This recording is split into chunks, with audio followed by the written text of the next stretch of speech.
রিমান্ডে নিবে। প্লিজ আমাদেরকে বাঁচান প্লিজ। আমি আপনাদের কাছে হাত জোর করি, আমি সরকারের কাছে হাত জোর করি, সারা জীবন আমাদের বিশ্বাস সবসময় যেভাবে ছিল সেভাবেই যেন হয়। প্লিজ আপনাদের কাছে রিকোয়েস্ট, সরকার সবসময় আমাদের পাশে ছিলেন, এখনো পাশে থাকবেন। তদন্ত হোক, প্রয়োজনে তদন্ত হোক, কিচ্ছু পাবেন আমার বাবার নামে, তদন্ত হোক। আমি আপনাদের কাছে সাহায্য চাই। আমার বাবা নাকি রাজনৈতিক বিএনপি বা জামায়াত শিবির এগুলোর সাথে জড়িত, কিন্তু আমার বাবা কখনোই এগুলোর সাথে জড়িত না। এমনকি ওই রিপোর্টের ভিতরে মামলা থেকে যে কাগজ আছে সেখানে যে ডেটগুলো দেখাইতেছে ওই ডেটে আমার বাবা ঢাকায় ছিল না। আমার খালু মারা যাওয়ায় আমার মা আর বাবা ছিল গ্রামে, কারফিউর কারণে গ্রাম থেকে আসছে 25 তারিখে, গেছে হলো 18 তারিখ। আমার বাবাকে ধরতে হলো আমাদের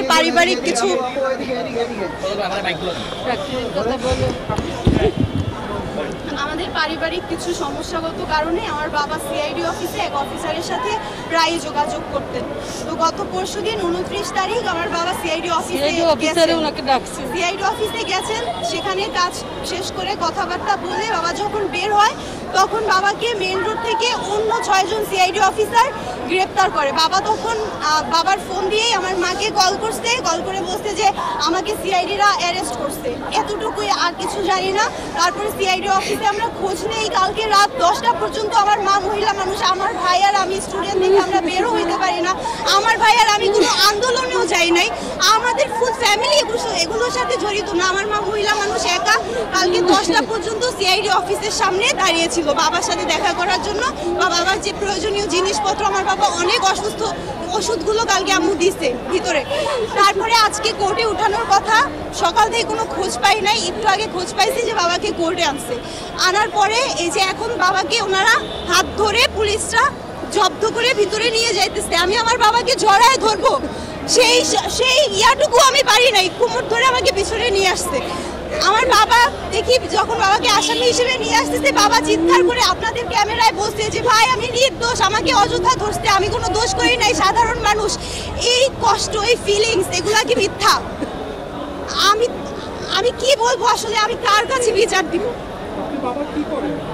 আমাদের হচ্ছে পারিবারিক বিজনেস ছিল, ফ্যাক্টরি ছিল, আমাদের নিজস্ব ফ্যাক্টরি। ওইটা এক পার্টনারের সাথে, পার্টনারশিপের কারণে ওই পার্টনারের সাথে বাবার একটু দ্বন্দ্ব লাগে। তারপর থেকে করোনা ভাইরাসের পর থেকে আমার বাবা ওই ফ্যাক্টরি নিয়েই মানে মামলা মোকদ্দমা এসব নিয়েই আইন আদালতে দৌড়াদৌড়ি করে।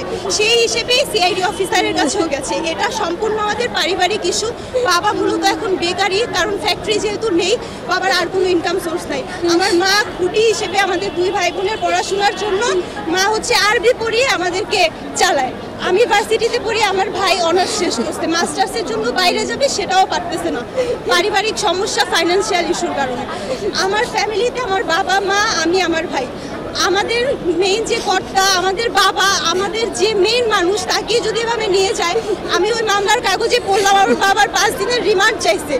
আমি যতটুকু শুনছি যে রিমান্ডে নাকি এখন, রিমান্ড মানে তো জিজ্ঞাসাবাদ, আমি যতটুকু জানি আশেপাশ থেকে শুনছি যে রিমান্ডে নাকি এখন অকল্পনীয় অত্যাচার করা হয়, টর্চার করা হয়। আমি চাই না আমার বাবা নির্দোষ হয়েও এই অত্যাচার সহ্য করুক, এটা তো দূরের কথা। আমি এইটাই চাই না যে আমার বাবাকে অযথা মিথ্যা মামলায় গ্রেফতার করা হোক। আমার বাবাকে এখন নিয়ে গেছে ভিতরে, আমার বাবা রিমান্ড চেয়েছে।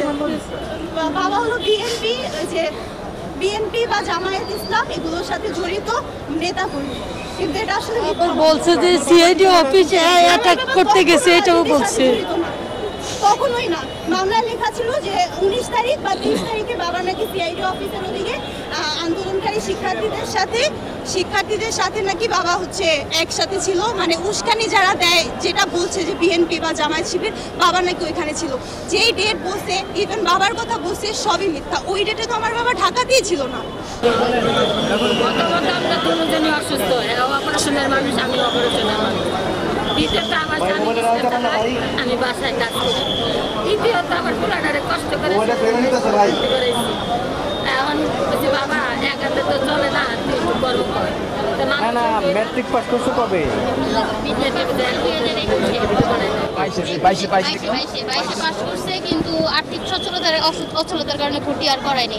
এবার এই বছর বিএম শাখায় ভর্তি হয়েছে না, মিছিল মিটিংয়ে কোনো কিছুতেই যায়নি। এই যে হরতাল যে চলতেছে, আবার এই যে কারফিউ চলতেছে, ভাইয়াদের অফিস তো আর বন্ধ দেয়নি, কুরিয়ান সার্ভিসে অফিস তো আর বন্ধ দেয় না। এখন স্যার ফোন দিছিল, ফোনটাতে বলছে যে তোমরা অফিস করো আর না করো, ফিঙ্গার তো দিয়ে যাইতে হবে, আর হচ্ছে যেটুকু কাজ আছে কাজগুলো তো সম্পূর্ণ করে যেতে হবে। তো ওই দিনও ভাইয়া অফিসের উদ্দেশ্যে রওনা হয়েছে, ভাইয়া ফিঙ্গার দিয়ে বাসায় আসছে, আইসা নাস্তা পানি করছে। ওর মধ্যে বলতেছে ওর ফ্রেন্ডরা আসছিল যে চলো যে ক্রিকেট খেলে আসি।